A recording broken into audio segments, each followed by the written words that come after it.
आजादी का अमृत महोत्सव।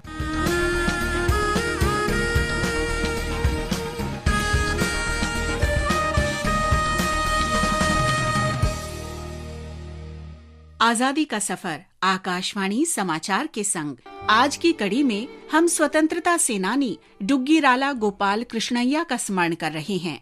उनका जन्म 2 जून 1889 को आंध्र प्रदेश के कृष्णा जिले में हुआ था। उन्हें आंध्र रत्न के नाम से जाना जाता है। गोपाल कृष्णैया कवि, गीतकार, दार्शनिक, गायक और अहिंसक विचारधारा के साथ असाधारण क्रांतिकारी भी थे।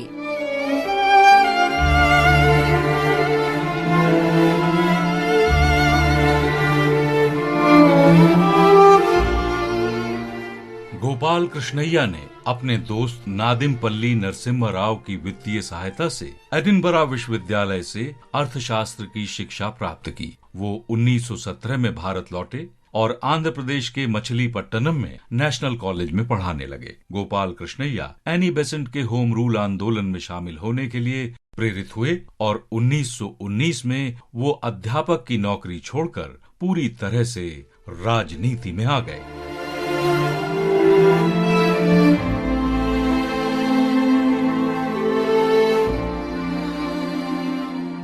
1920 में कांग्रेस के कलकत्ता अधिवेशन में भाग लेने के बाद वे असहयोग और सत्याग्रह के सिद्धांतों के प्रति आकर्षित हुए। उन्होंने स्वराज का लक्ष्य प्राप्त करने के लिए अपना जीवन समर्पित कर दिया। गोपाल कृष्णैया ने स्वराज के लिए कार्य करने के लिए कामगारों का काडर बनाया, जिसे रामा डांडू यानी राम की सेना कहा गया। 1921 में रामा डांडू ने विजयवाड़ा में कांग्रेस के अधिवेशन के आयोजन में प्रमुख भूमिका निभाई।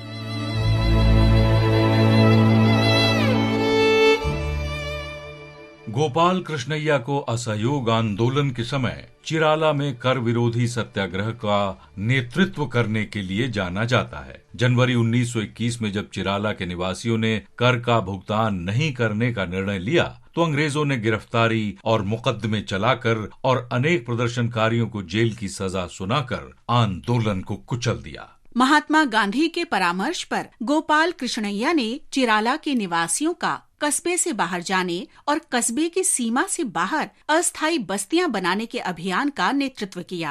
कस्बे की कुल 15,000 में से 13,000 जनसंख्या ने उनका साथ दिया और कस्बे की सीमा से बाहर अस्थायी बस्तियां बसा ली। वहां सभी जातियों के सदस्यों की सभा गठित की गई और मध्यस्थता के लिए न्यायालय बनाया गया। गोपाल कृष्णैया को पकड़ लिया गया और साहसिक नेतृत्व के कारण उन्हें जेल भेज दिया गया। असहयोग आंदोलन वापस लेने के बाद जब चित्तरंजन दास और मोतीलाल नेहरू ने 1925 में स्वराज्य पार्टी बनाई तो गोपाल कृष्णैया भी उसमें शामिल हो गए।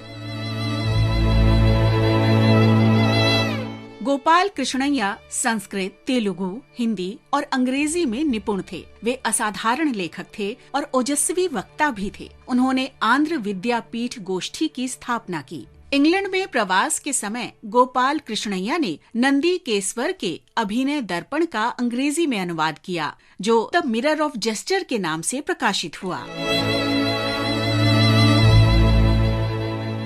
10 जून 1928 को 39 बरस की उम्र में गोपाल कृष्णैया का निधन हो गया। महान स्वाधीनता सेनानी गोपाल कृष्णैया को हमारा शत शत नमन।